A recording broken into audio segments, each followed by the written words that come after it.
For the meeting of the environmental subcommittee for the Nantucket Airport Commission, 10:48 on Monday morning. And we have an agenda. I have a remote script that I need to read for the start of this meeting, which is a preliminary matter. I'm Arthur Gasparo, Vice Chairman of the Airport Commission, and permit me to confirm all members, persons participating on the agenda are present and can hear me. Noah Carberg. Present. Rich, I'm sorry, I missed your last name. Rich Lasden. Sorry, thank you. Yes, present. Tony Buscarin. Present. I see Lily Sylvia. Here. Thank you. Is there any others? I don't see anybody else present. Anticipated speakers, I think we're good. So this is an open meeting of the Environmental Subcommittee of the Airport Commission, conducted remotely due to Governor Baker's order of March 12, 2020 due to COVID. In order to mitigate transmission of COVID, we've been advised to suspend public gatherings, and as such, the governor's order suspends the requirement of the open meeting law. Ensuring public access does not ensure public participation unless participation is required by law. This meeting will feature public comment. For this meeting, the Airport Commission is convened by video conference. Yeah, actually not the commission, but the Environmental Subcommittee by Zoom app and broadcasting on the town's YouTube channel. And the meeting is being recorded. All attendees are participating by video conference. Accordingly, please be aware other folks may be able to see you. Take care not to screen share your computer. Anything you broadcast may be captured by the recording. There are meeting materials. All supporting materials provided by members of the body are available on town's website unless otherwise noted. And public is encouraged to follow along using the posted agenda unless I note otherwise. Ground rules. I will introduce each speaker on the agenda. They conclude their remarks. We'll go down the line of members, inviting each by name to provide any comment, questions, or motions. Please hold until your name is called. Please remember to mute your phone or computer when you're not speaking. Please remember to speak clearly in a way that helps generate accurate minutes. For any response, please wait till the chair yields the floor to you and state your name before speaking. If members wish to engage in conversation with other members, please do so through the chair, taking care to identify yourself. Items with public comment after members have spoken will afford public comment as follows. We'll activate the chat feature on YouTube. Members of the public who have comments or questions can use this feature to communicate with the public body. Instructions are on the town website. And the chair of staff will do their best to address questions or comments. Finally, each vote taken in this meeting will be conducted by roll call vote. And with that, we will proceed. And so let me just bring up my agenda if I could here.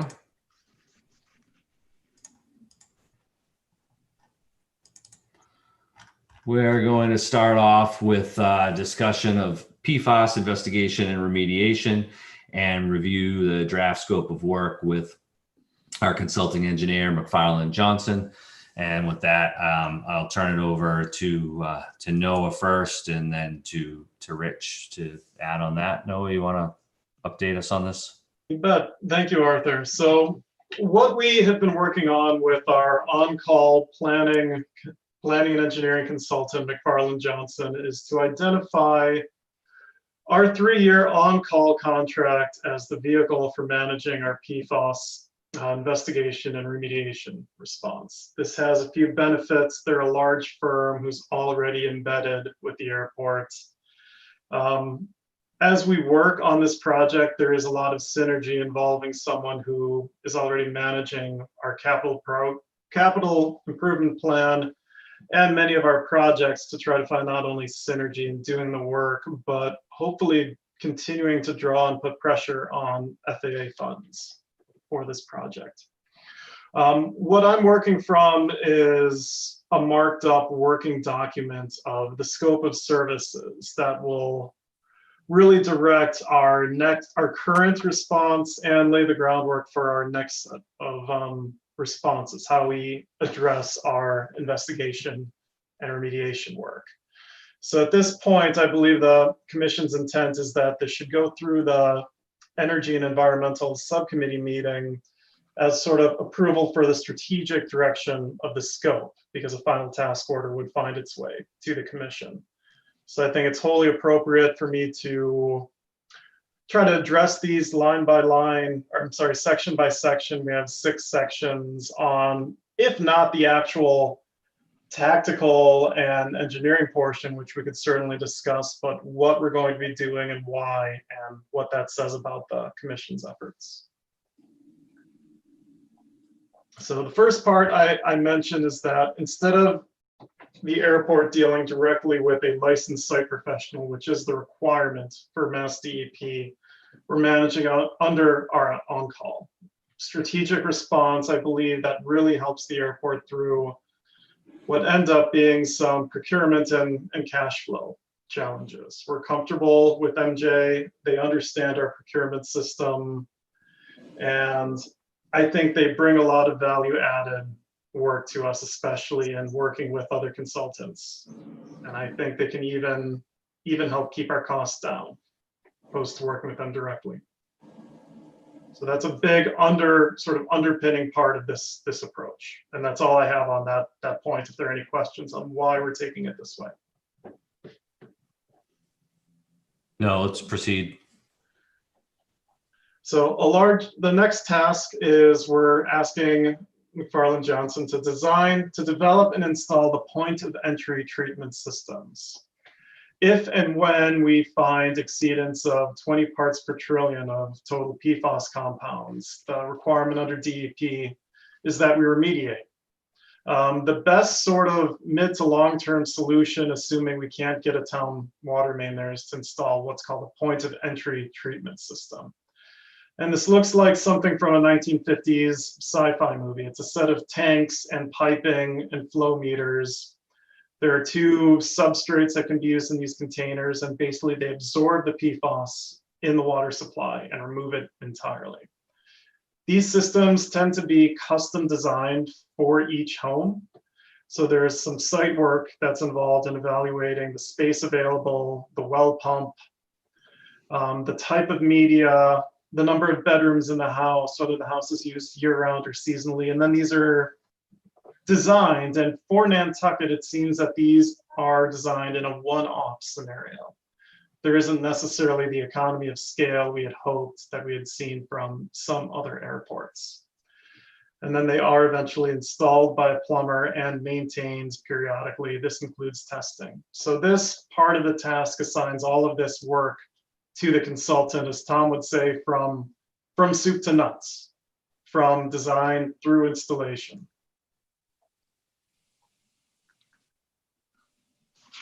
The next task that we have involved, that we have identified, task would be the third task, and it's broken into 2 areas. It's the task for public involvement and communication. And we have 2 parts for this. There's general sort of public outreach that the airport wants to do.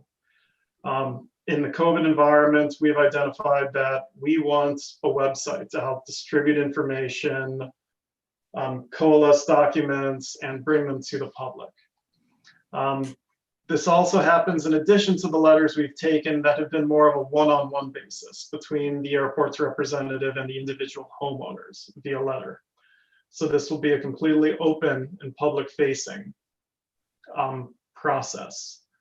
The second part of this gets more into the requirements from the state. The state DEP has what's called a public, correct me, it's a public, not improvement plan, a public involvement plan. Correct.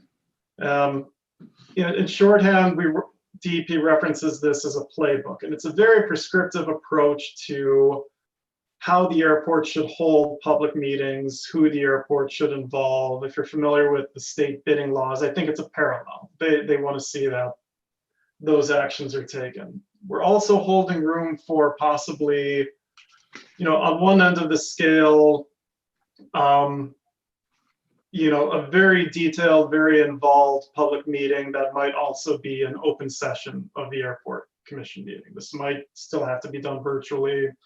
We could look at more of a charrette style meeting that we've held for other environmental work, where we have refreshments and it's open to the public, usually in a hangar, or we can find something in between. but I believe we're holding room in the scope for some kind of forward public sort of face-to-face kind of meeting. The fourth task that we're looking at is to expand our sampling, expand our knowledge of the situation. PFAS is an emerging science. A lot of the data about background levels, where it comes from, how it's transformed and transported is still developing. And I think, as our consultant mentioned, there's sort of an amount of due diligence work that is often done to look at, is PFAS being generated solely on airport from AAAF application? Historically, from 30 years back, is it coming onto the airport? Are there just high background levels? Is there another source generator? And is that on the airport or coming onto the airport? So there's a little bit of work in what I call a little bit of a fishing expedition. We're going out and we're looking for potential other sources. So we've identified some room in the scope for not only some document and windshield type work, but possibly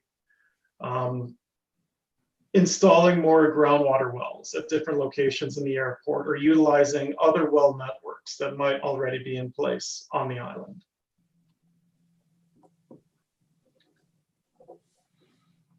The fifth item that we've identified is some work with POET system procurement and long-term maintenance. Right now, the procurement is in a gray area on how we should achieve that. There are some exemptions under state law for services of engineers and documentation of emergency procurement. There are other portions which require sort of longer Mass General Law 30B or chapter 147, 149 public bidding requirements. But if we find an exceedance at a residential home, we're also obligated to respond in a certain amount of time. And Massachusetts hasn't really evolved through this, and the regulations are not entirely caught up. We're not sure exactly how to proceed between responding to a Mass DEP time-sensitive installation and observing all of the procurement policy under MGL. So we're asking the consultant to do a lot of this coordination. One method that we saw that worked very well at the Vineyard for their work was they worked with their LSP, as we are, for all design, maintenance. The LSP contracted with Culligan to do the installation and routine maintenance, and negotiated a very favorable rate for the airport. We're not exactly sure how that deals with prevailing wage rules and other items, but we'll continue to work on that through the consultant. And then, the remaining tasks would be very brief, and I've alluded to them before. We rely on McFarland Johnson to manage a consultant and possibly an installation firm, as well as take the lead in consulting with the FAA, Mass DOT Aeronautics, and Mass DEP. So that's the brief high-level overview, and I think it involves a pretty varied set of approaches. It first and foremost addresses our initial regulatory responsibilities. It expands greatly on our public outreach. It sets the stage for a strategy for future monitoring and for identification of other responsible parties. And I believe it allows for the project to move forward in a very orderly method, which for an island that's sometimes challenged to find all of the available DCAM contractors and ability of parts, materials, laborers compared to the mainland, I think it comes out to our advantage. I'm sure I've talked for a while. There are more questions or comments that could be addressed for me or for Rich. Thanks, Noah. I have a couple, but I'll open it up first to Tony. Do you have anything on what Noah just reviewed? I have a series of questions. Please. Who has decided the airport is responsible for PFAS in the water supply? the Mass Department of Environmental Protection issued through How did they determine that? they sent us a formal document, an RFI, or request for information for our historical use of AFFF in firefighting foam. We provided them a history of our use, our training exercises, and our release sites. And from that document, they required us to sample down gradient residential homes, as well as any available on airport groundwater monitoring wells, of which we had a few. Are groundwater monitoring wells shallow wells? In other words, 10 feet, 20 feet? To determine the plume of PFAS if it comes from the airport. I need more information on that. I know that the depth, the only item that I know offhand, Tony, is the depth to water in each of the wells differs from as shallow as 10 feet to as deep as 40 feet. I don't know if the well, how deep the well goes into what level of water it's sampling from. So nobody's really done a scientific study of where the proposed plume of PFAS emanating from the airport is. This is just, it sounds to me like it's just a guess. I wouldn't argue with what you said. Maybe an educated guess, but. Another question is, does PFAS, the only source of it, only possible source is firefighting foam, or does this naturally occur in water, in the groundwater? Okay. It is not naturally occurring, and there are a variety of sources. For airports, obviously the focus is on AFFF, Scotchgard chemicals, Scotchgard fabric repellent. So laundromats have come under scrutiny, dry cleaners, any sort of industry that has had large scale combustible storage could have had some of these fire retardants or fire protectants on their property. And even septic systems are known to produce, individual homes, septic systems are known to produce effluent that could potentially contaminate wells. One example that I can use on Martha's Vineyard, they have an on-site at their airport wastewater treatment plant. And that wastewater treatment plant was, I believe, is also a generator. Right. And of course, our wastewater treatment plant is not that far from the airport. It's just down Old South. Oh, it's down. Well, you know where it is, Noah. You worked in that business for a while. That's also a possible source of PFAS, and that's not that far from the airport. Has the town been placed on notice for their possible liabilities here? We've placed the town on notice, and they've subsequently sent documentation to their insurance carriers. Okay, so we might have a partner there. I believe so. We are working with department heads to keep them up to date on our study. Now, PFAS occurs only in the water supply. That's where it's where it's found. Yes, it's found in the water supply. It's also found in some areas in the soil. So the people, the licensed site professionals who work through this, if it's found in a solid matter, they look at something called, I think it's called a risk exposure pathway. If touching or handling this material presents a risk, and if it does, then it's dealt with usually as a hazardous material. But again, that's all in its infancy. Has the Wannacomet Water Company water been tested for PFAS? Because its wells are 400 feet deep and a bit of a distance from the airport. No. So to the best of my knowledge, Wannacomet had several years ago tested their water and came up with no detection. I don't know, since it was several years ago, I don't know, and I doubt that it did address the sample at the current threshold. the way these samples are tested, Tony, the instrumentation capable of testing 2 parts per billion really didn't exist until 2 or 3 years ago. It involves a complicated set of gas chromatographs like you might have seen on CSI, if you watch that show. So I'm not entirely sure about the current status.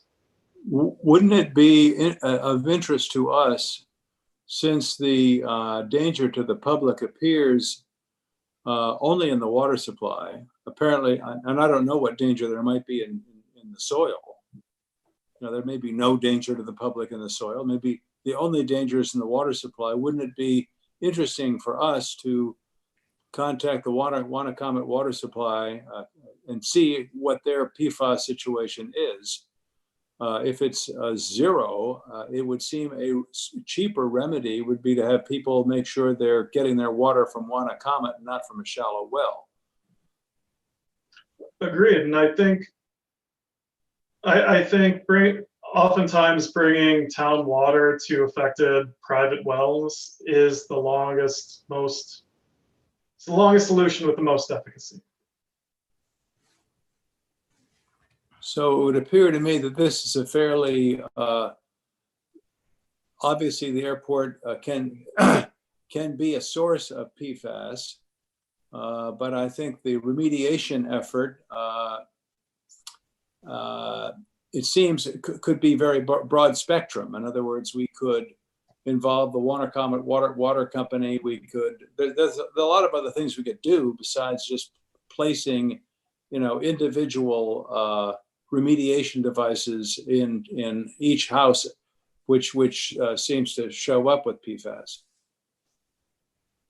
Agreed. I think that long-term strategy component is an important aspect of this. Understanding what we're working toward. Is it long-term maintenance of POET systems, which I believe are a necessary intermediate step. They could also be a long-term solution.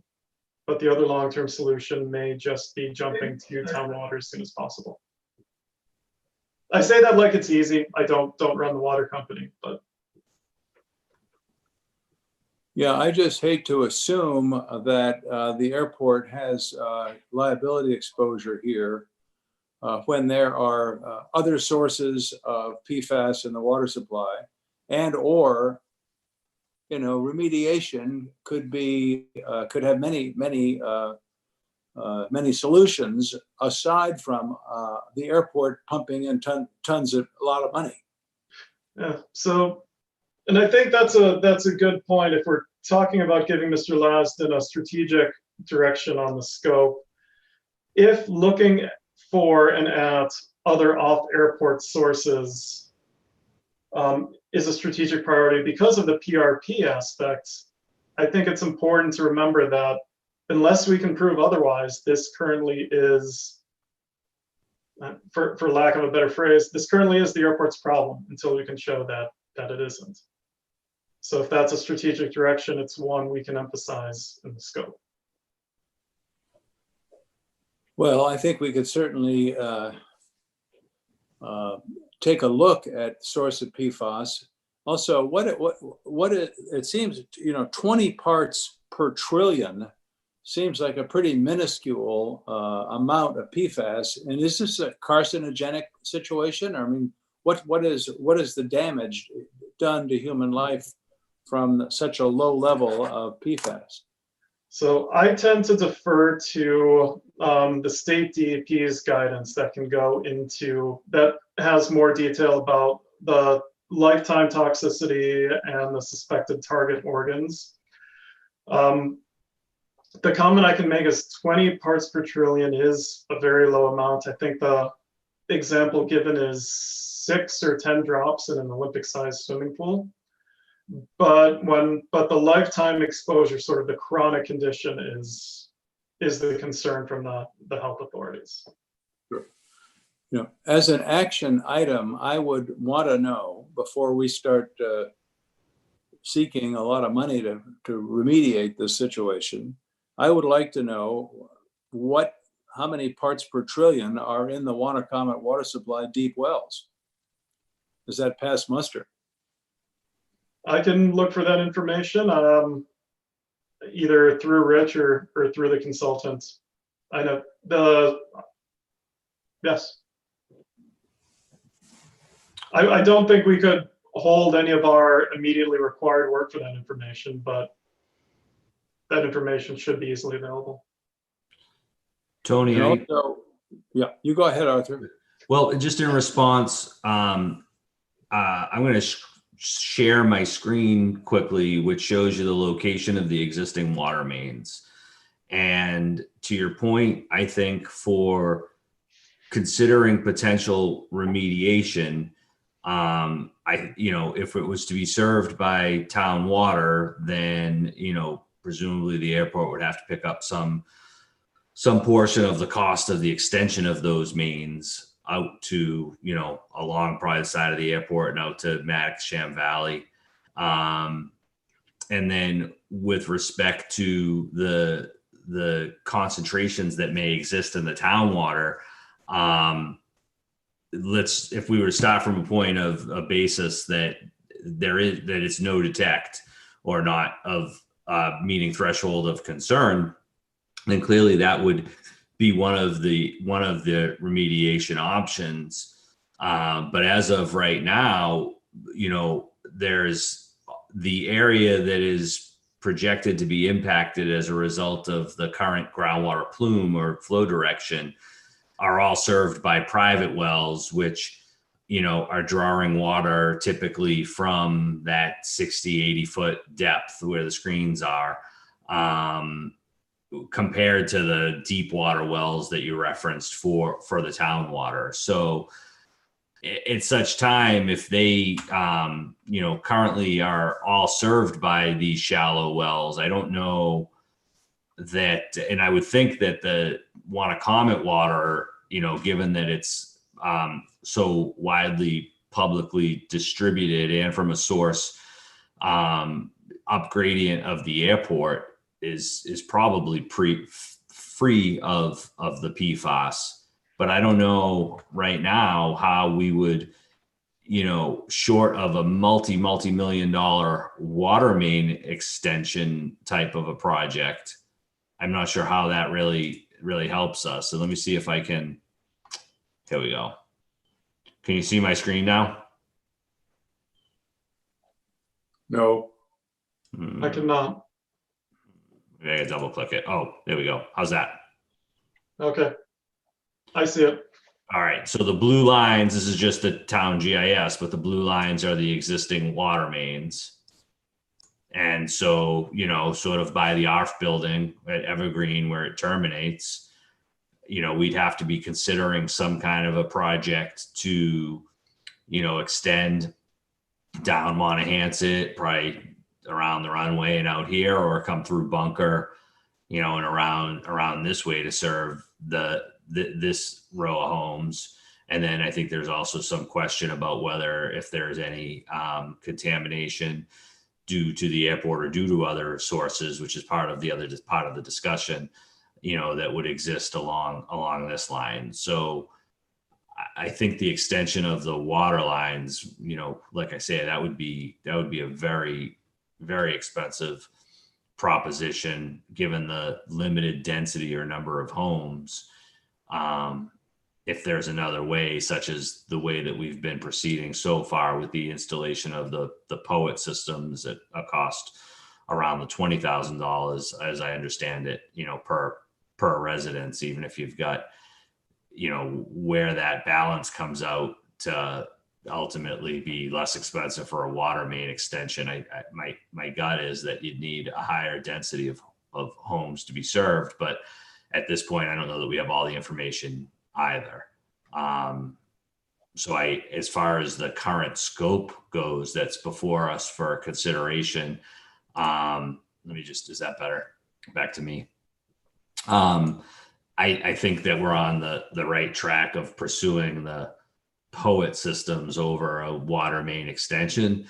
That being said, should we, as part of this scope, be looking at back of the envelope type of just alternative consideration of, it wouldn't take probably all that much for the consultant to do, some GIS type lengths of water main extension and a loop, and maybe a discussion with Mark Willett about, what that might be. I'm guessing numbers, but, a lot of times I know as part of private development that, you can often partner with Watercomet because they're also picking up customers through the installation of the water service. And there are other ancillary benefits to municipal water service, primarily related to, fire protection. So I don't think it's worth a full scoping of a water main engineering design and feasibility, but is it worth maybe a half a day, or maybe Rich can weigh in or Noah in terms of, should something like that be added, just so that we're having an understanding, or pretty quickly put to bed that, given the number, my assumptions bear out, which may or may not be correct, given that they're assumptions without a lot of basis in terms of what that kind of cost and impact would be. Go ahead, Noah. So I'd say we've had initial discussions with Mr. Willett of the water company. He understands the concept and the idea of the water main as the long-term solution. I have made an introduction between Mr. Lousden and Mr. Willett. Just call him Mark. Mass DEP is making some funds available for just that sort of project, and we've been corresponding about if we did want to pursue that funding for an initial design phase for the grant, which would give hopefully information related, and then I'll jump to you, Rich, to layout, other technical documents, and I believe that would typically give an engineering cost as well. Mike, do you think I'm correct in that, Rich? Yes. And you are correct. You and I have discussed a permanent solution. We talked about some of the challenges of getting to the homes along the south shore of the airport, the cost of the main, the need for looping it, and whatever else might be required from the town. But yes, we plan on having some conversations with the water department on a high level basis to get an understanding of what that would look like. Will that be covered by the scoping document that we're considering today? It's already in item 2.3. Very good. Thank you. Yep. How many houses are affected by the PFAS situation, or do we know what that is? In other words, if it's 2 houses, this is not a big discussion. If it's 200 houses, that's another situation. So that's a good question, Tony. I'd like to answer it 2 ways. It's up to approximately 22 or 25 homes along Matacasham Valley Road to the south of the airport. That's the current scope and the current action that we need to continue working for, with sampling and possibly POET system installation.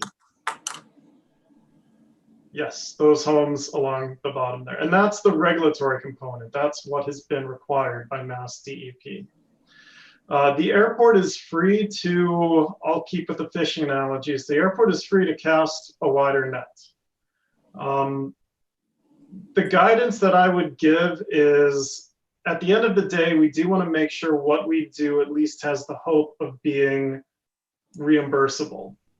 So I think that there's a balance that the commission needs to steer for what is appropriate to help inform our decisions and to help inform public health without taking on work that might not be our doing or is clearly upgradient from the airport. And I believe that's where strategy from the commission is welcome, and I think then to take that strategy to the technical expertise of the consultants for execution. Did that answer your question? You go ahead, Arthur. No, I was just going to ask if that answered your question. It did. Certainly 22 houses is a lot better than 200 houses. This is a $20,000 per copy for the POET system? Yes, but I'd like to explain that a little bit better, if I may. Please. The school of thought for airports in developing their PFAS response was to hold $10,000 per affected private well home. That would cover the cost of the design and installation and sampling for each home, as well as overhead required for the regulatory actions and filing and managing of the project. We held a little bit more money in that for our original estimate, which was the $250,000 you might remember from a now held up ATM transfer. The Nantucket factor has raised its head, and our costs are right now at 20,000 plus. So we're coming in sort of double the mainland airport average in this effort. And there are a few reasons for that I could go into. I think I've addressed some at the previous commission meeting, but I wouldn't be uncomfortable holding a cost of $25,000 for each home that's affected. Whether we look for the existing 22 to 25 on Matacashin Valley Road or as a forecast for the future. Sure. Have we given any consideration to whether or not anybody living in these houses, I presume these are all summer houses, not many year-round residents there. Assuming if that's the case, there's been no plume of sickness. This is not like a cancer plume that you would find at Love Canal or something of that sort. I'm just concerned about overall liability. If we step up and put in these systems and everybody's happy as a duck, and then 10 years from now, we get 50 cancer claims from people that are, there's a cancer plume out there. I just want to make sure we don't have a Love Canal situation here. I've heard of no such claim of injury there. And given the fact that they're summer houses, these people might be there 2 weeks a year, 4 weeks a year, which is pretty insignificant. But publicizing this, of course, may raise some interest. In Massachusetts, you get constant advertisements for people that have been exposed to this, that, or the other thing. And plaintiff attorneys gather these people in large groups of people and then sue the pants off the airport. That's not a scenario that we need to be too happy about. So I don't think that's likely to happen, but I think we should be aware of that as a possibility. So to that point, just to the extent to which I believe I can speak about it, nothing has come to my knowledge about any such claims, and we are working hand in glove with counsel. The Vineyard is ahead of us in this approach. There is and I'm speaking about legal terminology I don't entirely understand. There is I believe it's a class action defense among airports just to prepare for that sort of future scenario. But to keep the burden on the FAA, who required the use of this material, and the manufacturers who represented that it was a safe material. Sure. I wonder whether the airport has sovereign immunity under Massachusetts law. I think they might at least have limited liability. And further, we could also seek indemnity if we got into a lawsuit situation from the manufacturers of the fire retardant and from the state.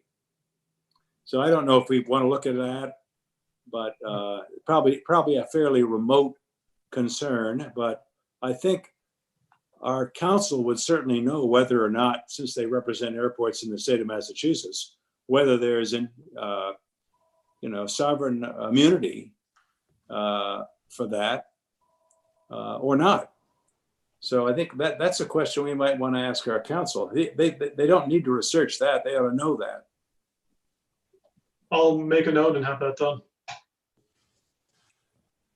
My take on the liability and potential exposure is that by being that we have been put on notice as well by Mass DEP, that by taking the types of steps and actions that we're being, as proactive as can be.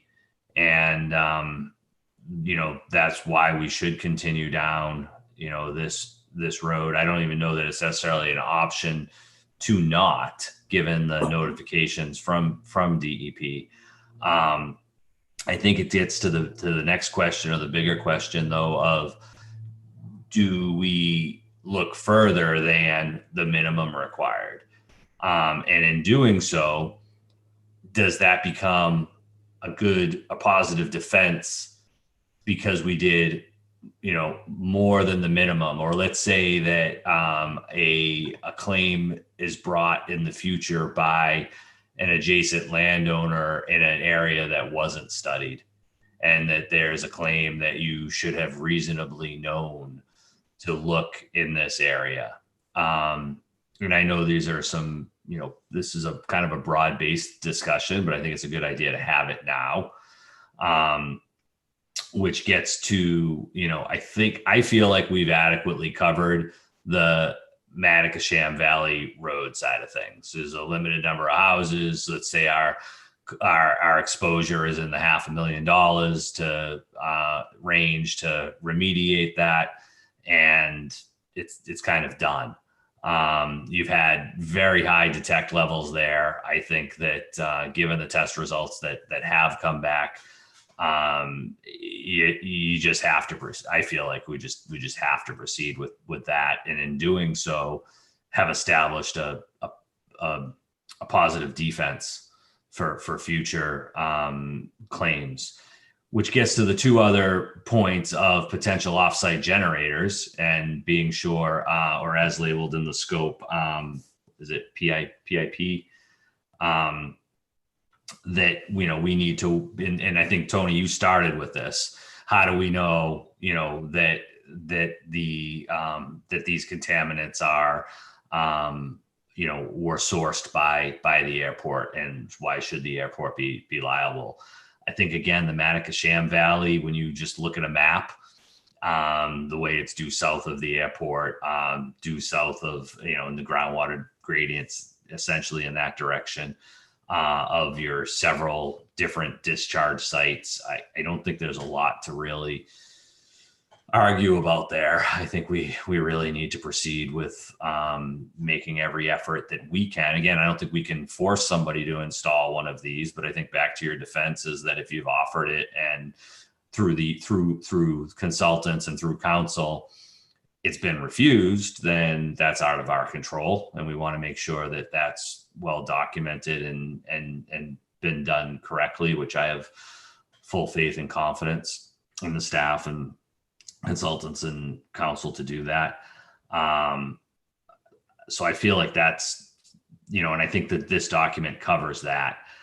The two other pieces of things I think are that we have an area that I feel that as community-based representatives of the airport on the commission, that we also do need to study along the immediate property boundary that runs to the, I guess it would be to the northwest of the airport.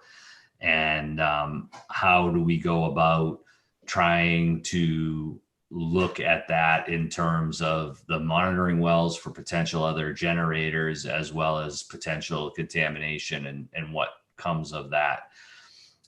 One of the sites that's immediately adjacent to the airport is a town-owned parcel.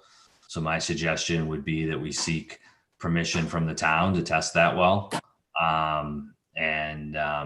would like to know that would be included in this scope, or not, then a discussion of how do we go about getting that done. Could we maybe address just that one point, Noah and Rich?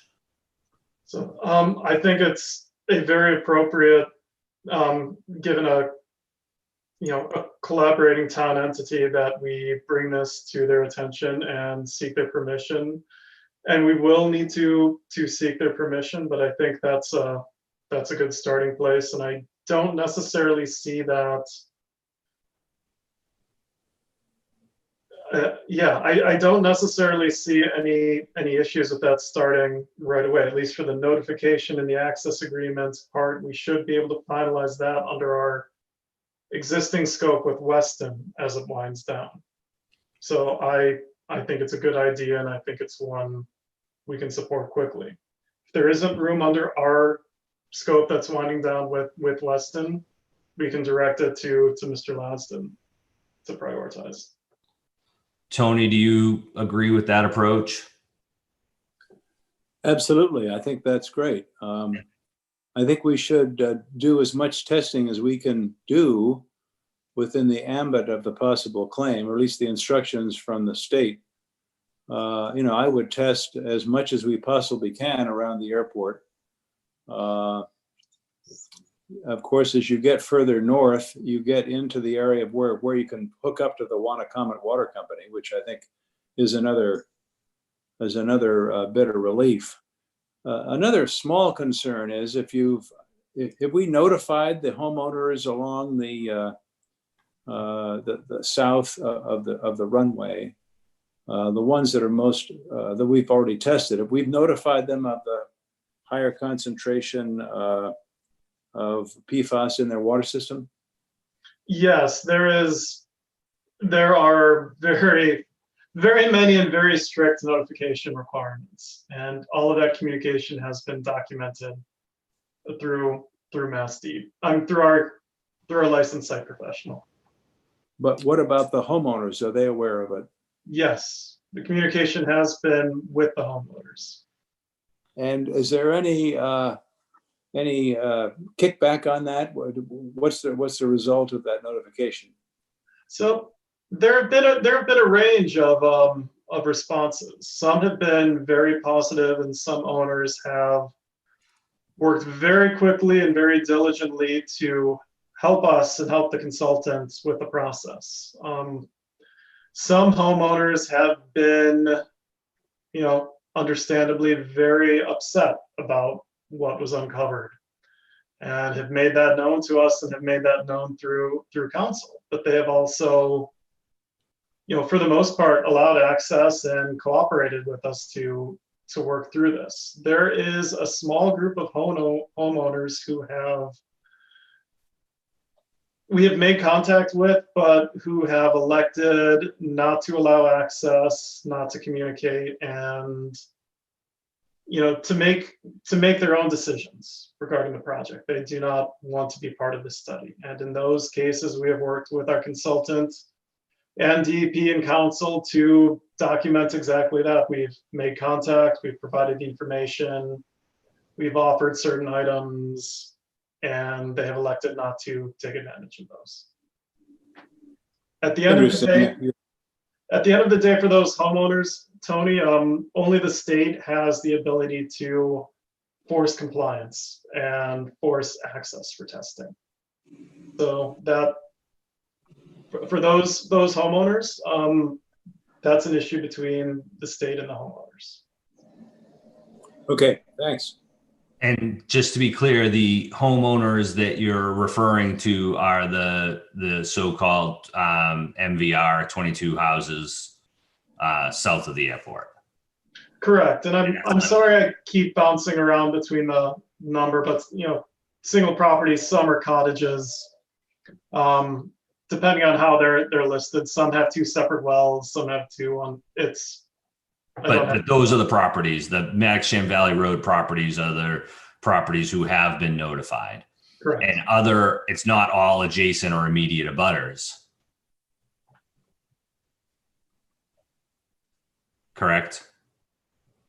That's a good question. I assume that every home had abutted the airport, but looking at the property boundaries now, I don't know, Arthur, this is more of your department. They abut the road layout that would abut the airport, or no, some are on the other side of land bank land, so you're correct. Right. Homes that are not direct abutters. So on the screen that I'm sharing now, and I think this gets to Tony's point, is that there are a row of homes that are either immediately adjacent to and coincident with the airport boundary, or just to the opposite side of a 40-foot wide road layout.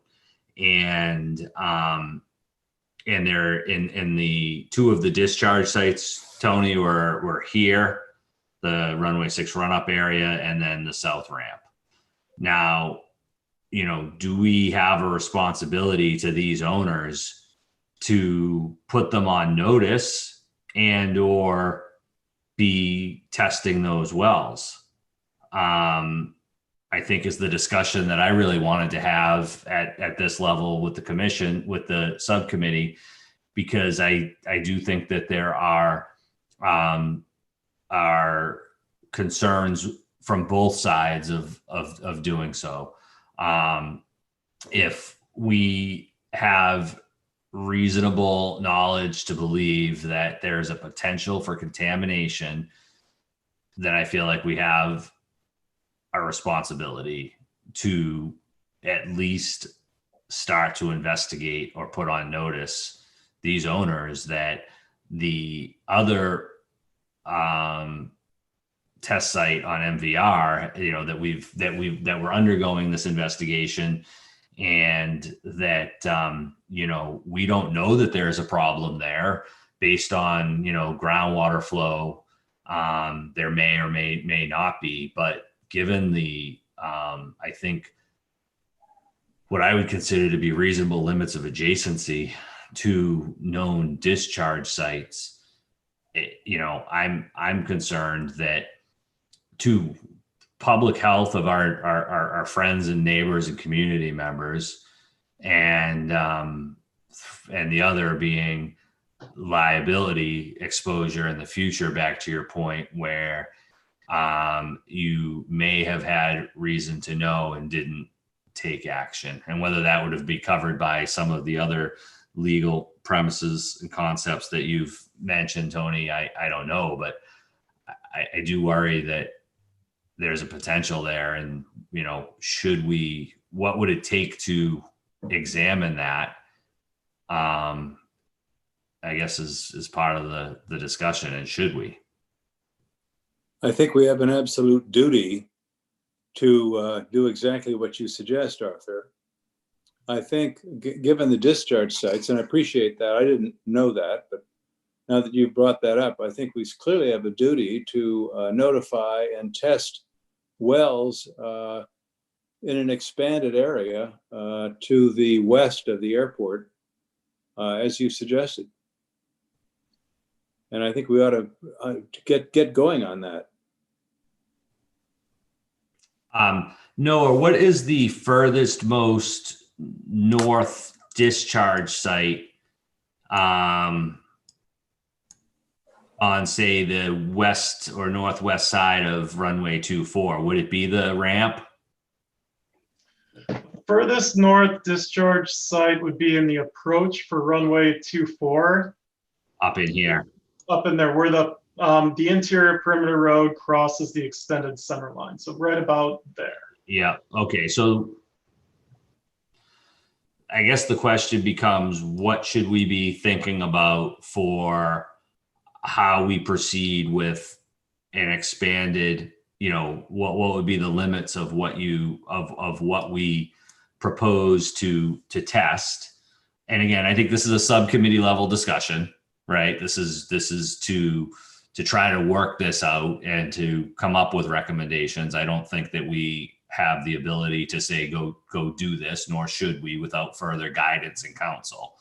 But I think that Tony and I, as the environmental subcommittee, are likely on the same page that, to me, the first quick and easy, maybe, as I see it, is the town-owned land, the one I've highlighted in blue, right? Because they're already on notice. You can immediately bring it. They have town employees using this water, right? So they should want to know.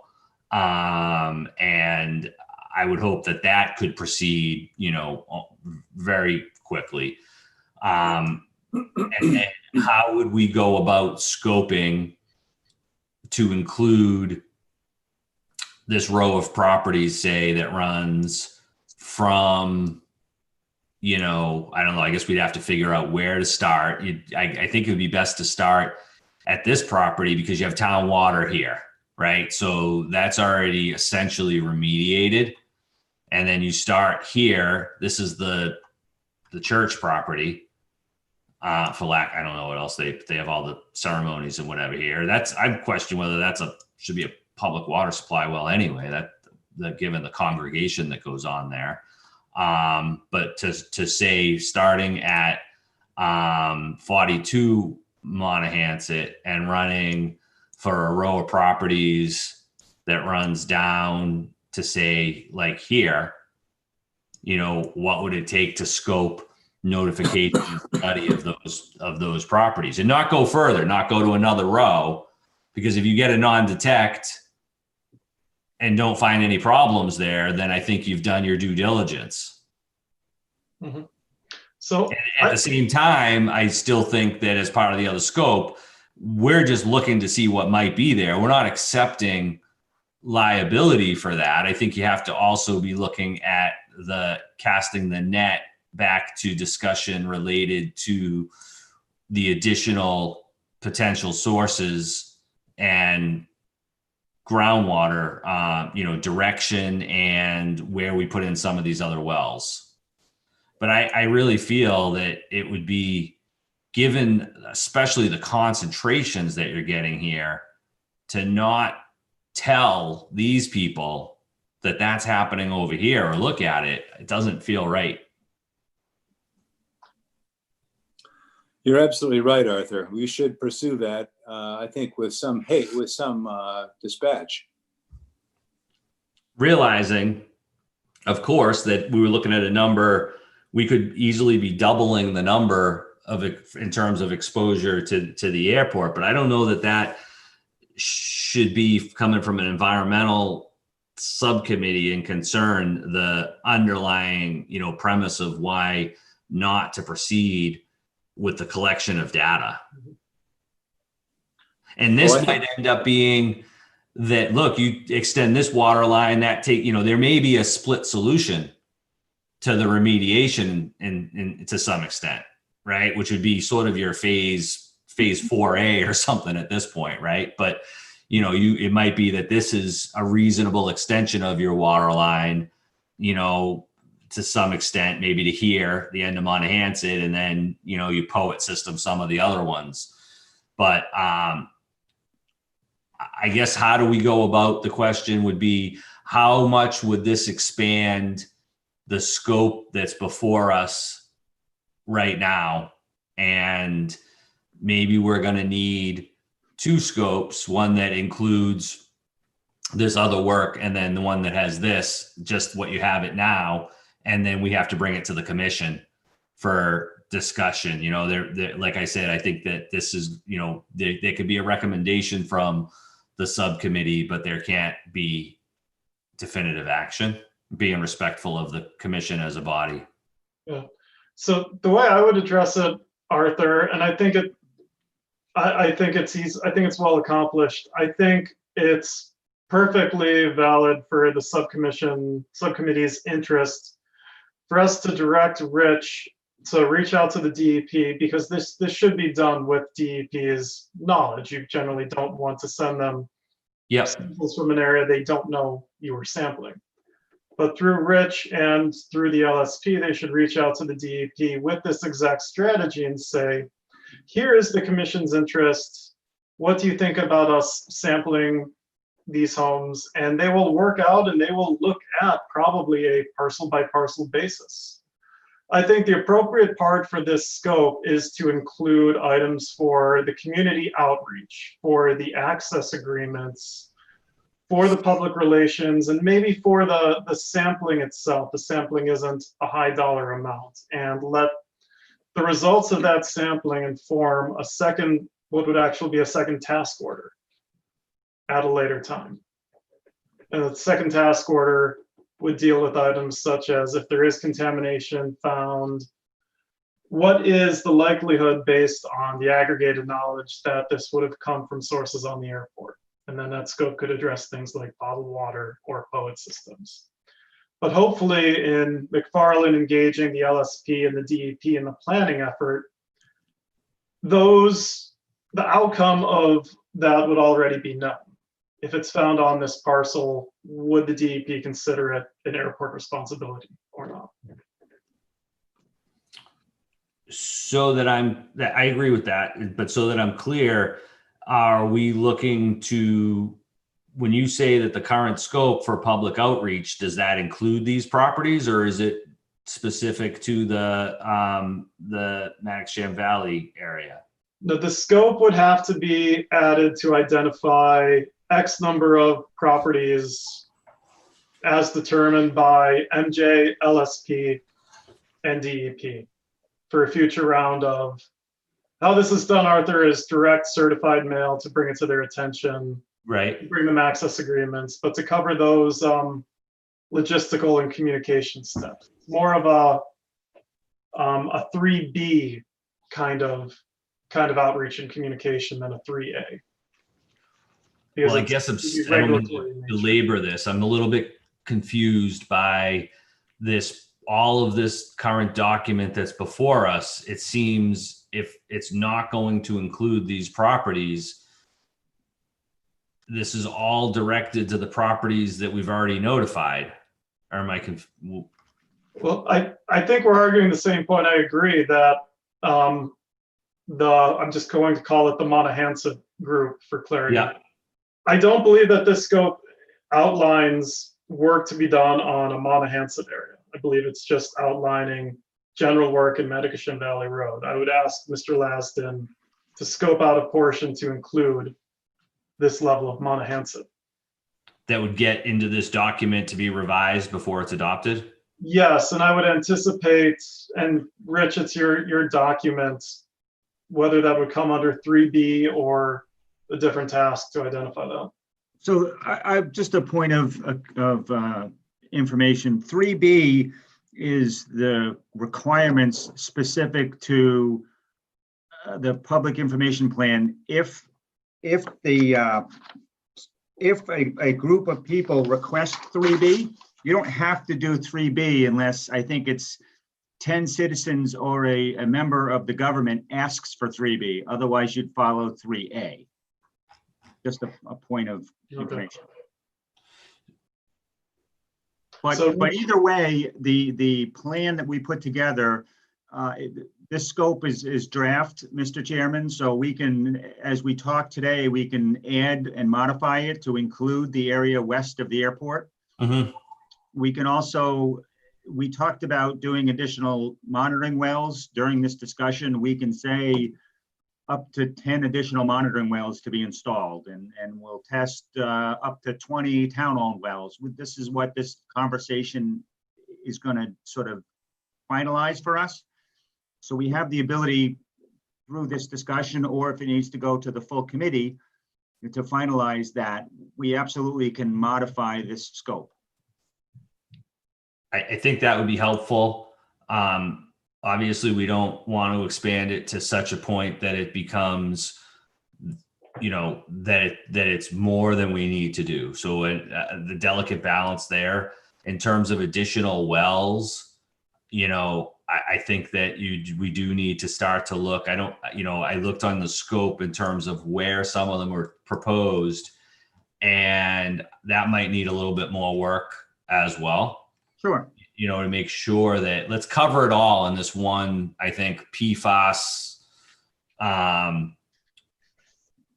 we're not coming back and forth. Let's just try to make this a comprehensive, this is what we're proposing as the study, both for sources as well as extent of contamination. Sure. And then there might need to be, you find it at one road, you have to go to another road, you have to go further. But I don't think we should do that. There's no sense spending that money if you get non-detect adjacent to you. I don't think you need to go another row away. But I do think that we want to make sure that we've picked a good net of upgradient sites. And I think you might also want to just double check in with the LSP, and if it's them or if it's you that is looking at the determination of groundwater flow in this area. I don't want to see us get into a $100,000 groundwater flow, study, but I also, there's so much I think that rides on, you know, the plume, if you will, in terms of what the ground, how we know, or the evidence that we have of the direction of the groundwater flow from the discharge sites. So if some of those wells need to be installed as part of a network for some monitoring of the groundwater levels to establish a groundwater contour map for the airport, I think we have to look at that, if it's possible with this project. Do you agree, or do you have thoughts on that, Rich, as someone who does? No, I agree completely. And Noah and I have had those discussions previously when we were developing this draft scope about the need to do just that. Okay, I'm glad I'm not way off there. No. This is all good.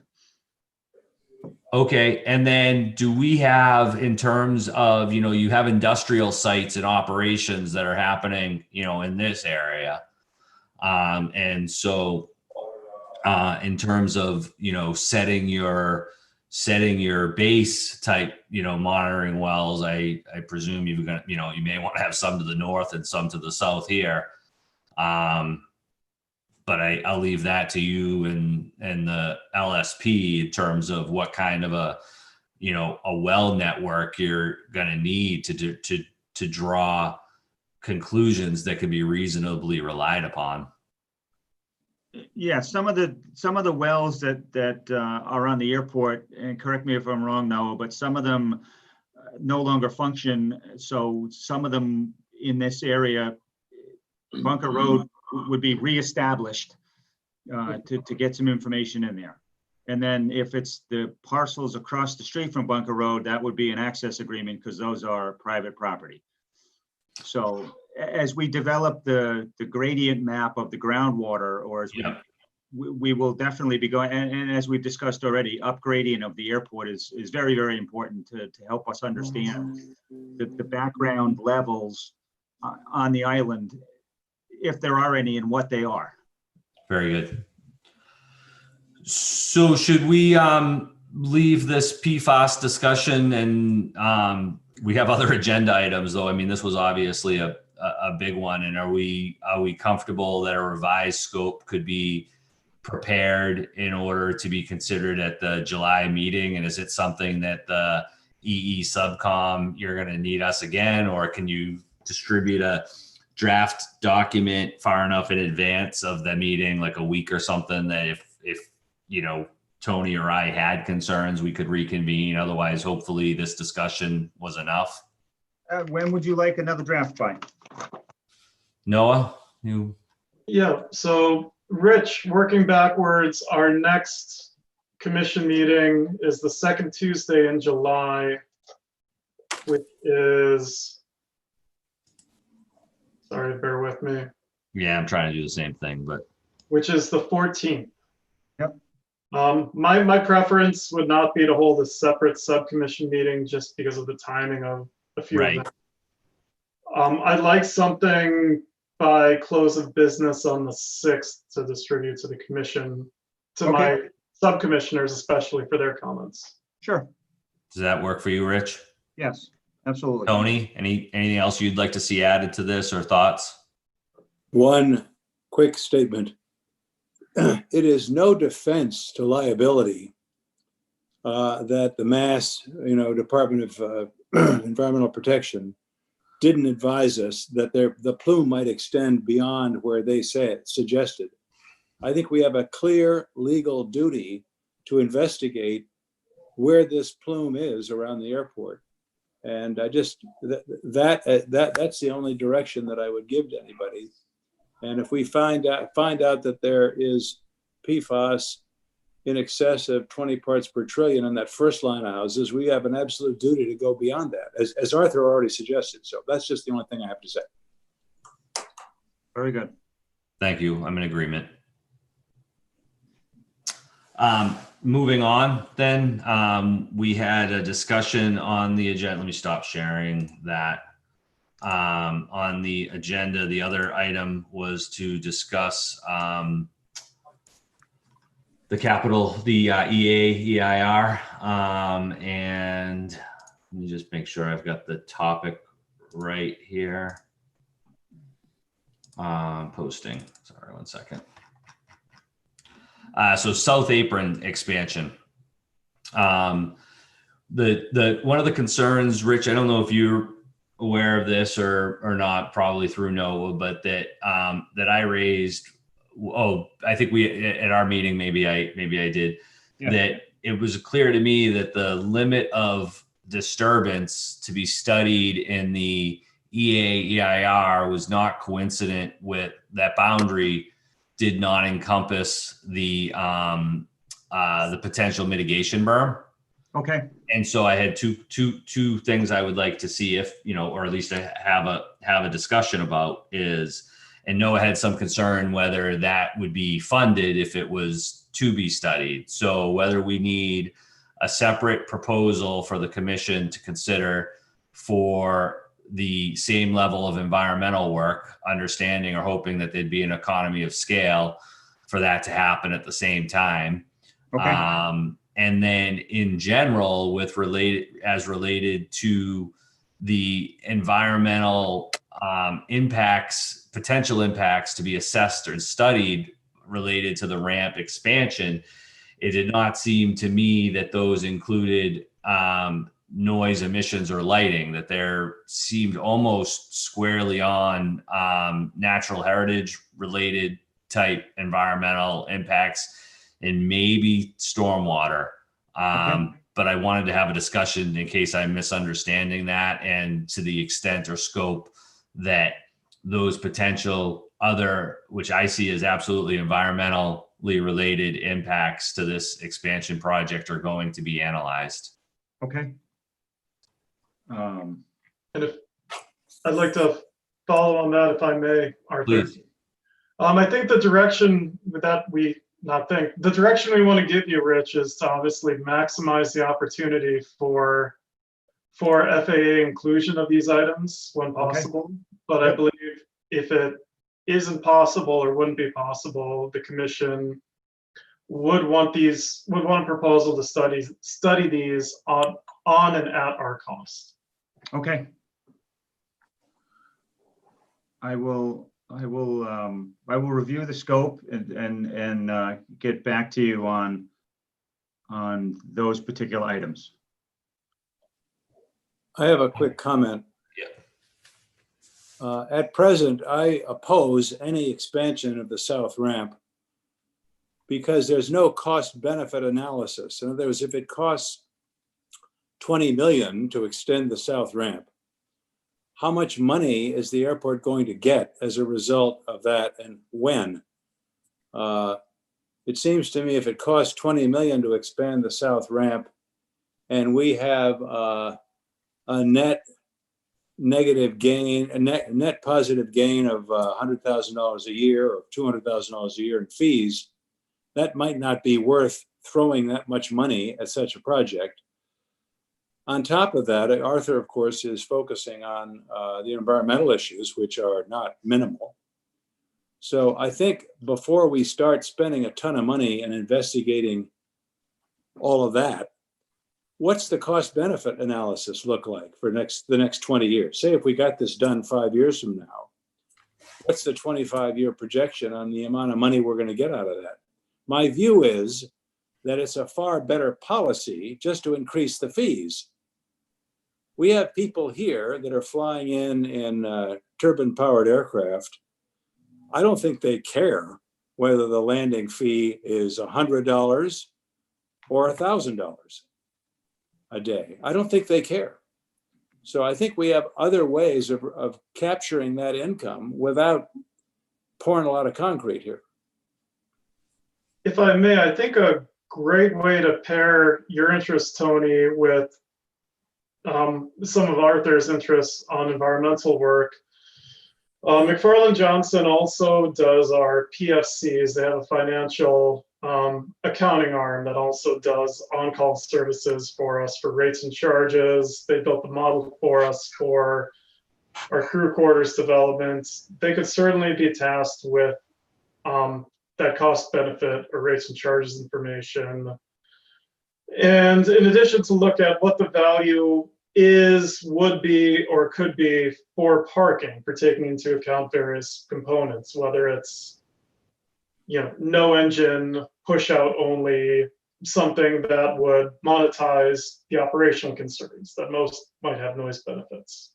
I think they are in a good position to accommodate that kind of work. Good. I'd like to see what a cost benefit analysis 25 years out looks like, assuming we could build this in the next 5 years. My analogy, Tony, over the years, as I've brought this up through capital planning and the ALP process, was that you don't build the church for Easter Sunday. And I feel like this expansion is exactly that, is that it's going to sit empty for, most of the year, but there's a couple of August weekends. Now, discussions that I've had over the years with Manager Rafter is, he's coming at it from the perspective of concern related to, this is to paraphrase him, and Noah, please, you've probably been in or heard a lot of the same discussions, is essentially having an air stop as a result of the ramp being full. It doesn't matter what day, right? And the implications that has from his side of running an airport and air and safety, and the alternative that he went to for the last few years, and maybe he didn't have to do it last year, I can't recall, but is shutting down the other runway for parking.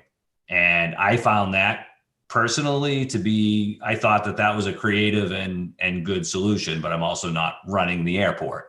And he has expressed extreme concern to me that someone would come in and try to land on that runway, and what that would look like, I guess, for a doomsday type scenario. But essentially, it's a few weekends in August, that there's simply no parking available on the ramp, and what happens. So the solution there is to build more. And I have never completely bought into that, and been told as part of the planning that, well, we just need to study it.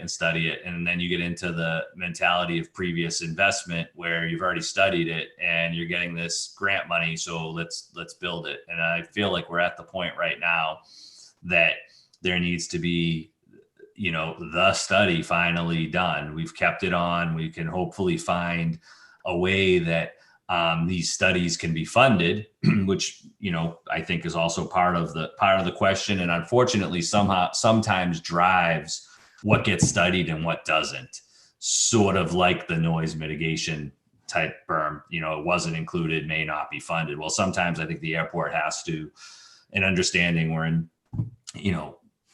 challenging times, but if that's the case, and if you can't do the proper study, then you have to sometimes look at the project. And, I have two comments, and I'll represent Tom's interest on this. Tom and I both think it's absolutely needed, but what this means is we need to do a better defense and sales job. And I see all of these studies as helping us to that point. The question that I have through you, Arthur, is for Rich, is to talk about expectations and timing related to the environmental work which is being done now, the lead up to design and actual design, when we would want to see or expect to see each of these efforts. Because I wouldn't want you or Tony to feel that, well, might not get an immediate response on some of these aspects, because some of these would be more appropriate during a design phase, which you would have future sign off for approval of the grant and approval of the project. Or if there are some items that you expect to see or you think are appropriate to see immediately before it's even advanced on our capital improvement plan. So what I'm asking for is each of you to talk about with Mr. Lasden what the items are that you would expect to see, and in what kind of time frame, realizing that it is a multiple year time frame. I think, Rich, we have it as a project that's 3 years away on our current CIP. So I think the south ramp was a little earlier, but we've been talking about swapping that out with mhm. another project, the separation standards of Gulf. So when would you think, we mentioned a few efforts. We mentioned a cost benefit analysis. We mentioned additional design work. When do you think those should be done, or when do you think those should be done, and to what level of effort, if it's a continual item?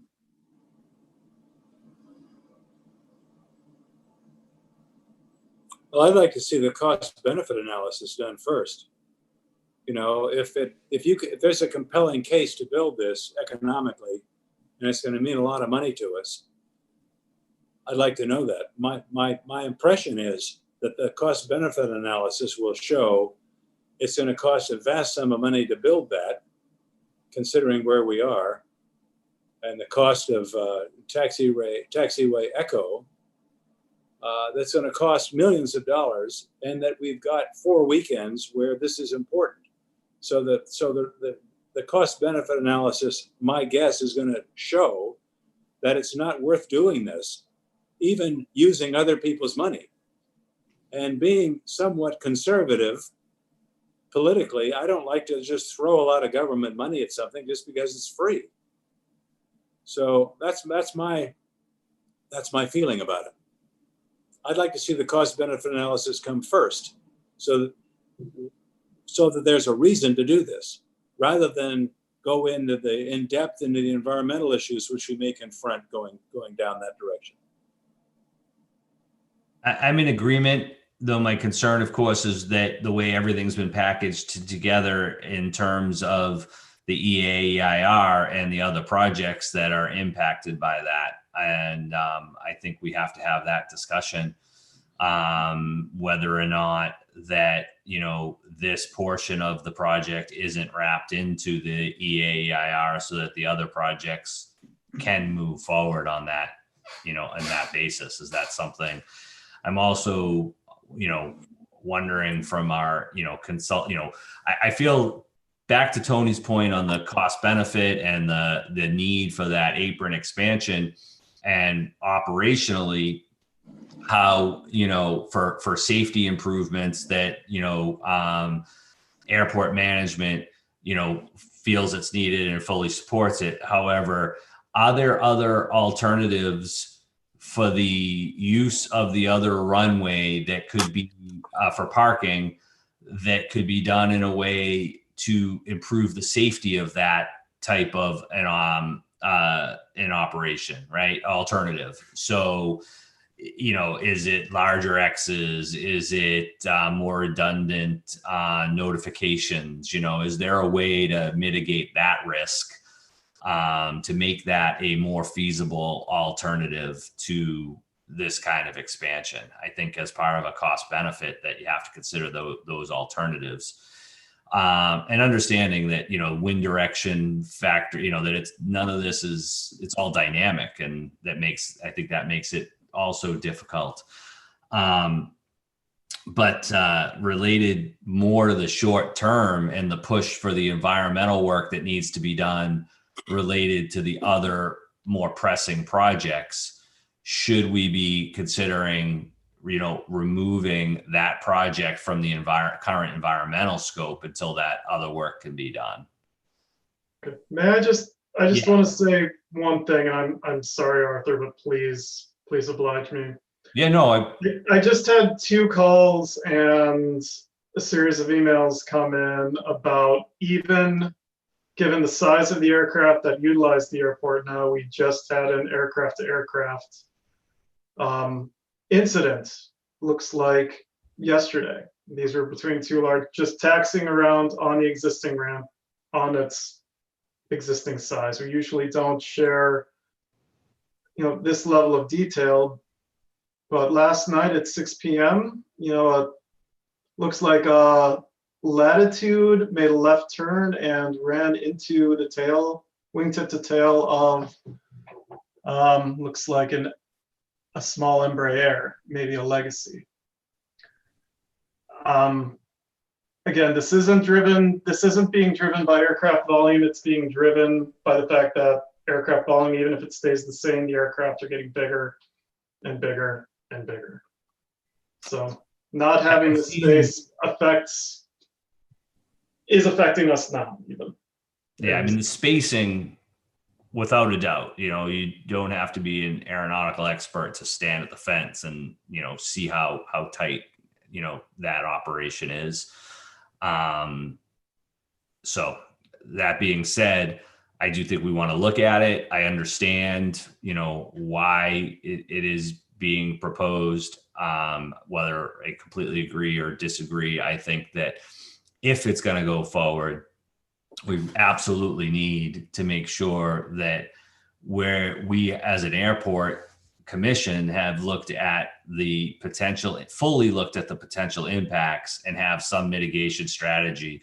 And our mitigation strategy is not simply that that's not funded, so we can't do it. And that's where I'm having if, okay, we come out to a position that even a cost benefit doesn't support the expansion, but the operational requirements do, and that's a conscious decision that's made by the commission, then if that's the case, then the responsibility, I think, fully lies on us to mitigate the impacts as a result of that expansion. One more comment. Included in the cost benefit analysis, I'd like to also look at, in doing that analysis,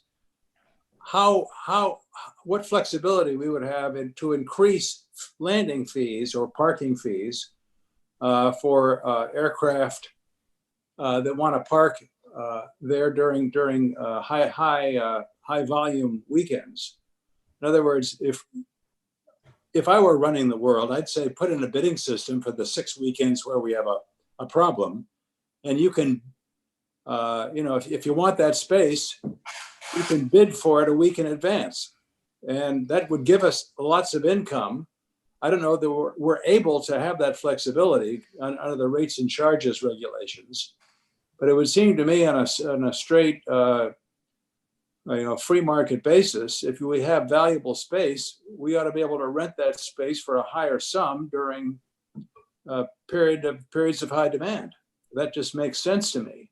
Now, if we're not able to do that, I'd like to know that, but it seems to me if you're going to spend a lot of money on extending the ramp, we have other alternatives here to raise money and control the volume. I agree with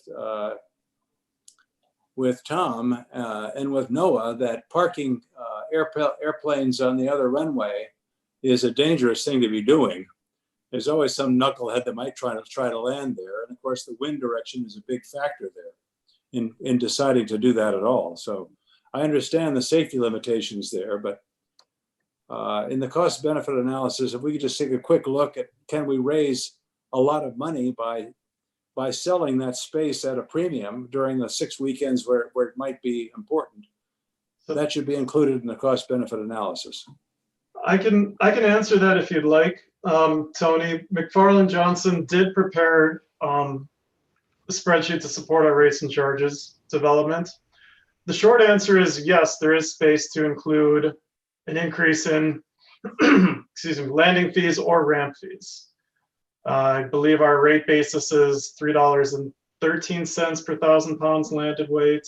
Based off of the charges we've associated with it, we could go up towards $3.50, I believe. And I recommend we continue to do that on an incremental basis year to year, but that's obviously at the commission's discretion. Unfortunately, airlines have the ability to charge prices for airline seats based on demand. We do not have that ability for pavement. We need to have a clear and defined rate structure. So the idea of reserved parking spaces or bid spots isn't something we're able to do. Thanks, Noah. So I think that I know that we've had this discussion in the past, and I'm fully in agreement Tony, not, obviously a sort of a bid system, but that they're, looking at, let's revisit, I think, that past rates and charges study that was just done last summer. And we had some discussion about seasonality. And I can't recall off the top of my head. Some of the ideas were immediately,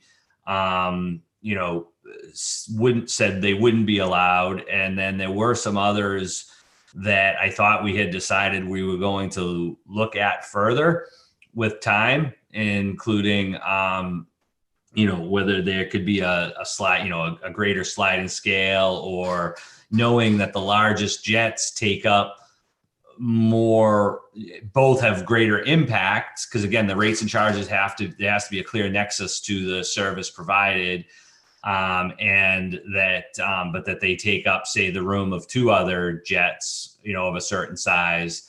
Then does at the highest end, the largest jets, have to have that, because of that greater impact with limited spaces, does that fee need to be adjusted significantly?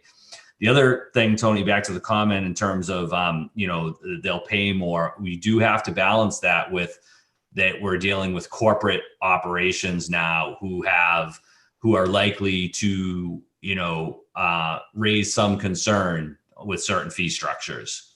So, I think we do have to be cognizant, which is why we went through the rates and charges study in such detail last year.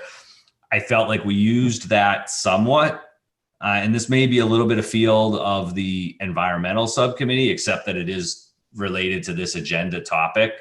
But I do think, Noah, that would be a good, thing to look at again in terms of, with this discussion centered on the ramp,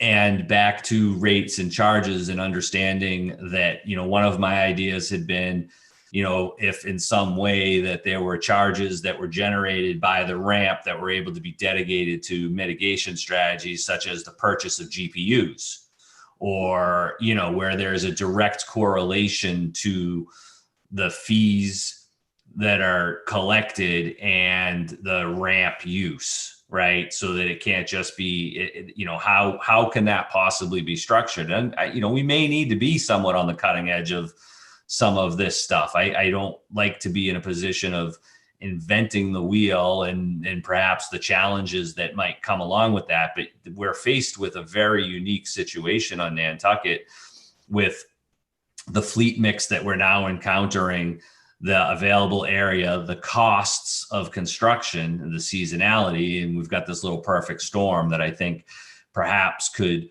support some approaches that are slightly outside of exactly what's been done before. Noah and Rich, do you have any thoughts related to this? I think an airport sponsor has been given very broad discretion within the rules of the grant structure to identify their strategy for rate and fee recovery. The question for the providers is, well, if I'm paying more, what am I getting? If they're getting dedicated GPUs, if they're getting ramp spaces, if they're getting, to go one step up philosophically, we provide 24/7 ARF coverage. Having Index B ARF coverage available for large corporate jets is a benefit if it's the Commission's philosophy that the corporate sector needs to bear a greater cost recovery in that. You're on exactly the right approach. These are all well within your jurisdiction. While it hasn't been done, I believe tying in our space limitations to a square footage, the tail by length of an aircraft as an adder, or even using existing ramp weights, which are done to better proportion those for rates recovery. These are all things that fall very squarely within the area that the sponsor is given discretion. So I think you'll find a lot of agreements. If I may, some of the other discussions from earlier The FAA has indicated to us that in their opinion, closing runways to park is not a viable option. They view that as a safety concern. Sure. We would definitely have to discuss that further with them if we wanted to keep that option on the table. And I believe one of the other options was maybe an air stop. I don't believe the airport is allowed to sort of close because they're full. I don't believe the FAA allows you to do that. But we'd have to further discuss that with them on the rules and regulations on public use airports in the United States.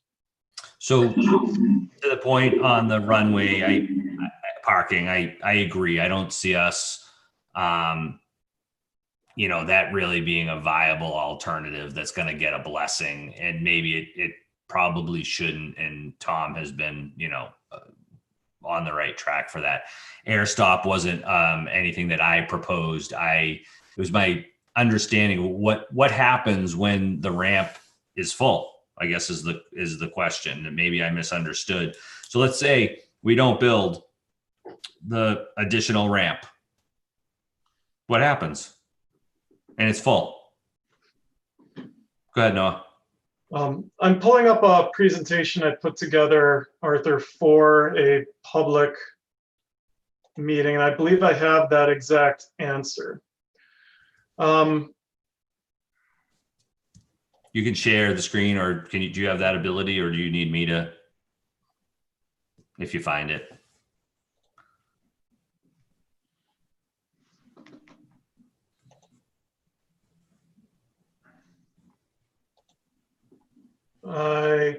I'm not finding it. It You should can just be summarize if you want, or Rich.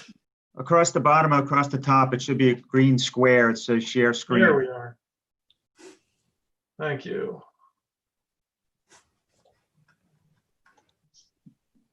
Mr. Chairman, if you own the screen right now, you might have to give him permission to do it. Oh, he's got it. Okay. Yeah. I'll follow up by sending this around. So my last bullet, I calculated this. What if we no longer allowed the airfield parking that we allow? Here are a few pictures. Here's runway 1533 closed down for jets. This is all the same time. This is our run up. This is our overflow for small air carriers. What if we decided we weren't going to expand the ramp? The practical impact would be 35 fewer corporate jets, 42 fewer props per weekend. It's a 22% direct market loss. If you prorate that along our spending numbers that the Mass DOT economic impact report promotes, they're not my numbers. The direct spend loss in the community is $6.6 million. The direct job loss is 531 jobs. So if that's the kind of impact that this kind of discussion has, should we just, if these aircraft were not to come to Nantucket? How many weekends does that contemplate?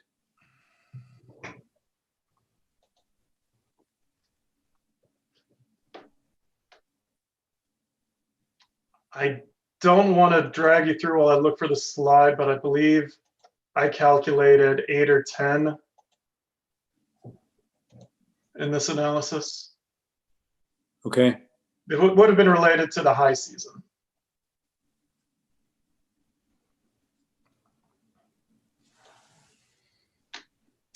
So, And that was over a $6.1 million loss is an annual loss? It's related to the passenger traffic associated, not the passenger, the owner passenger traffic associated with those. Okay, that's the loss to the town. It's not the loss to the airport. It's the loss to the community. Right. So retail spend, lodging, meals. yeah, I mean, this gets this gets fairly subjective. I know you're basing it on the other study, and I don't know that I would base my full decision on this. I get the concepts. That part of things is what I get.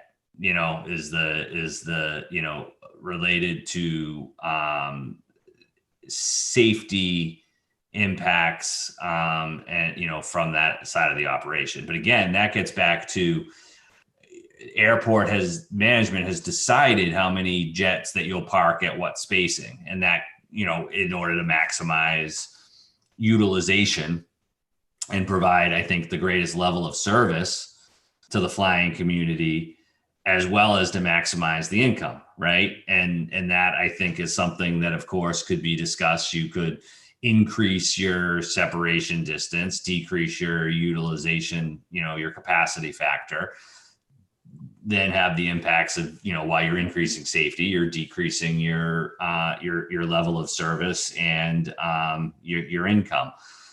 All of these reasons of why absolutely the staff supports the project. But I think this gets back to me in terms of the project. If you're going to continue to push for it to, and the commission has in the past supported, and when I say push, to I guess better said, to support, the expansion, then from my side, that expansion has to be mitigated.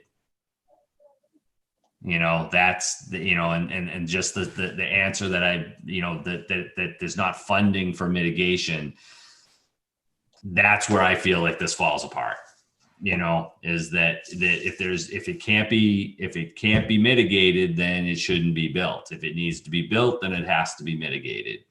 And how we get there and come up with, and I know that if this isn't handled now in this level of study and permitting, then the project will happen and the mitigation won't.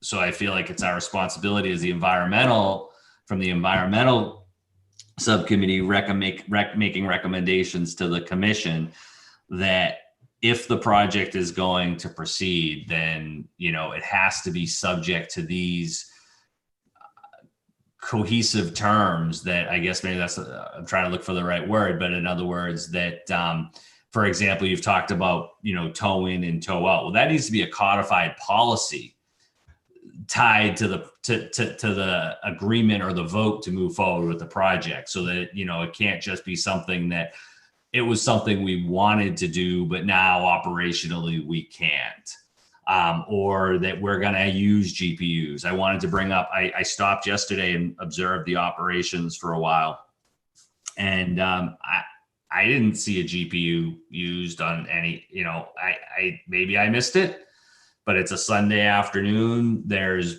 fair amount of activity, but it's far from peak. And there are jets running for, better parts of an hour. Why didn't anybody have even, if you're going to, have a GPU being used, was it available? Is it only one? Do we only have one available? Which I believe is the case, perhaps, which may be, an operational deficiency to be rectified as part of this expansion process. Is that, we got to look at the overall ramp operation,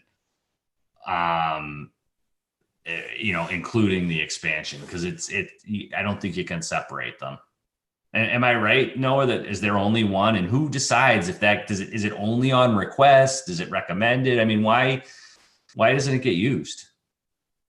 They do get used, but when they were purchased for a smaller fleet. The larger aircraft, and I can't cite the electrical draw, but it's the difference between a 110 and a 220 amp service. The larger corporate aircraft that populate the ramp now need not only a GPU, but they need preconditioned air to run from those units. And those units are expensive and they're not AIP eligible. And we don't qualify for the VAIL funding mechanism, which is how airports typically use to purchase ground equipment. We've been through that, right? Yeah. Well, that gets me back to then, as Tony, a rate structure. We should be able to come up with that money through rates charged on the ramp to buy those. I wouldn't disagree. And maybe we really need to look at, can we pull together a cost of what one of those, what is a preconditioned GPU, air unit, what does one of these units cost? How many do we need? Then of course I know this is a giant snowball, and then where do we keep them? Right? Like I get it. At the same time, you're putting all of this forward as the reason that we need, we have this fleet mix, but I feel like we're not set up to fully accommodate them in a way that balances the needs of the community as well. And this, I think, again, is a critical juncture. And I think that part of an EIR that was, if it was to include, the impacts that are a result of the operations of the jets running, then we could use that to justify the mitigation strategies. If I could, Rich, do you have any past experience or thoughts in terms of how we might be able to achieve this? Achieving rate structures that come across. And then, I guess I was being broad. Two things. One is, yes, a rate structure to recoup costs to allow for mitigation strategies related to a ramp operation, essentially.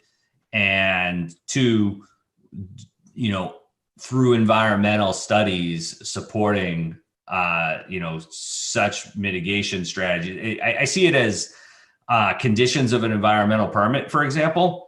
Yep. Carry a lot of weight to a project. Yes. If out of a MEPA process it says thou shall, then it's a lot better. That's one thing. And if it's just written in a narrative that we're looking at doing these things, those are two very different outcomes. And that's sort of what I'm thinking about. Yeah, so as you know, the environmental review that we go through returns positions by a variety of entities, not necessarily, quote, yourself. It returns requirements from the state, from natural heritage, from other sources. If you wanted to impose some of these mitigation strategies on your own, we would have to look into see if those are eligible from the FAA. And that's unfortunately the reality of most of the things we do as public use airports is react to what the government will pay for. A lot of airports do some of the things you're talking about, but they do spend their own money in doing them. And that is a commission decision on how we entertain some of those options. Understood. So I think it would be helpful to understand, much like the change, additional scope of the mitigate, what is that delta that the commission, and then if the commission has to start looking at that, then now is the time to implement rate changes to start to collect that money in order to, be ready for when it's built. Yes.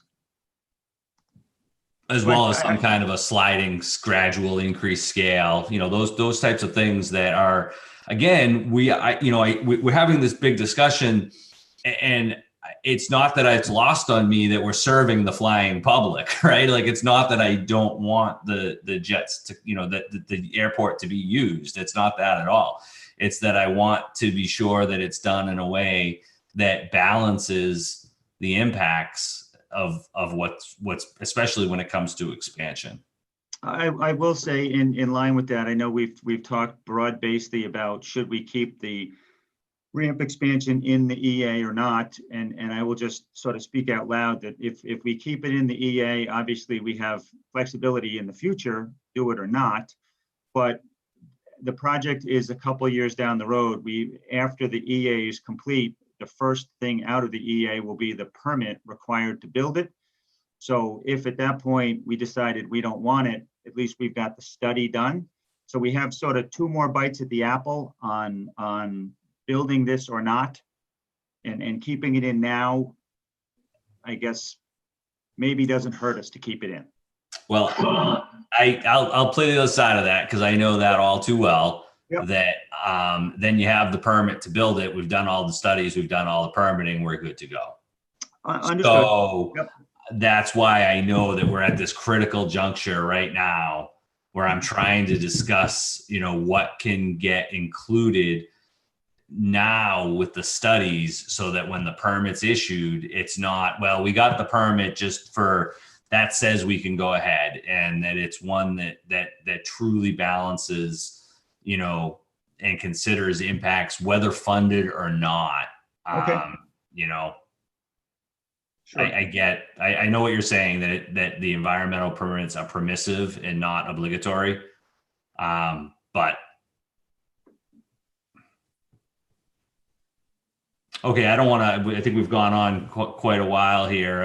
Is that helpful? I know you're under a time frame as well. I saw that Noah wants to submit or you want, you got the July 24th as a deadline for submitting this. So we'll want to have, if there's some other funding or contract or anything else that has to be considered by the commission, I think that same July 6th deadline or scoping, and I'm available, as well if needed for, if we have to do another meeting, or I think that, and then the issues that Tony raised to cost benefit.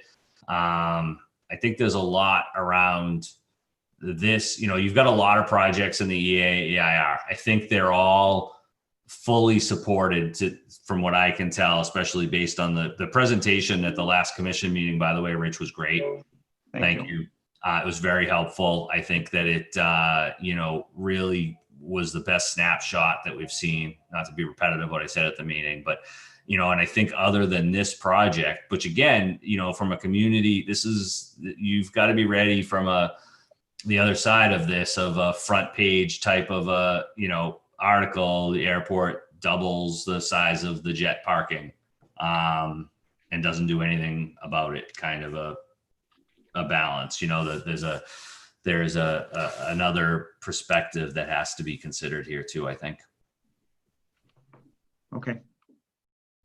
Tony, do you have anything else? I think the cost benefit analysis should only evaluate income and loss to the airport, not to the community in general, which is what NOAA's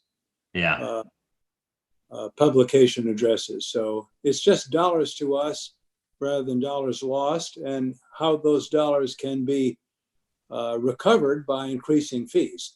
That's kind of the focus I'd like it to show.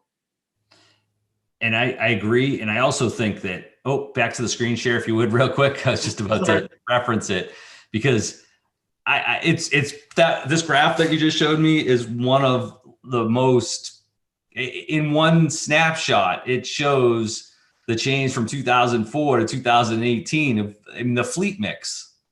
And we've done very little, I feel like, when you look at the graph in the lower right-hand corner of the number of arrivals of corporate jets between 2004 and 2018, over that, that's a dramatic change in a fleet mix, I think.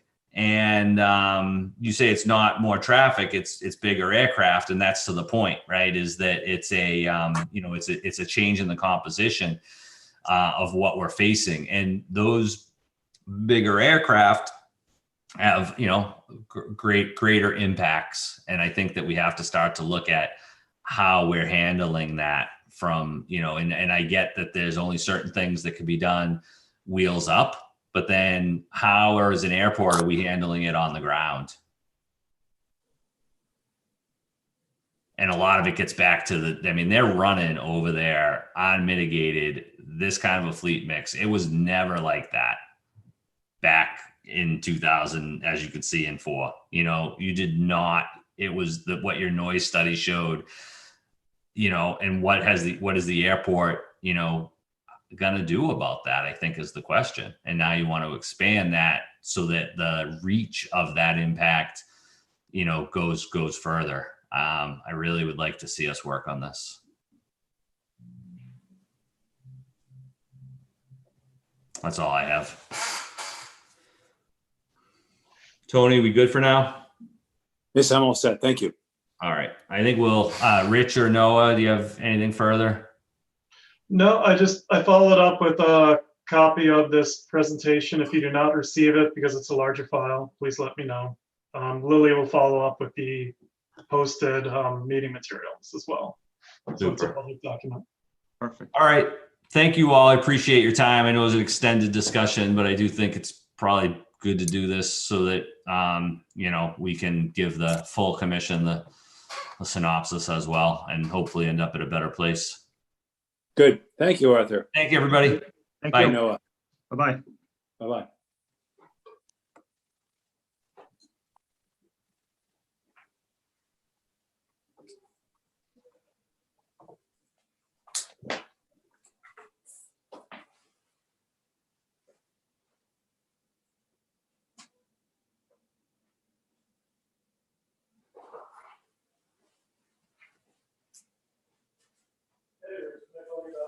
I have to run home. Yeah, we've got a 1 o'clock and I have to run home right now to relieve my wife. She's gonna kill me. Yep. Yeah, you don't get up that easy. I'll talk to you later. Now, if she does, I tell you, what we do for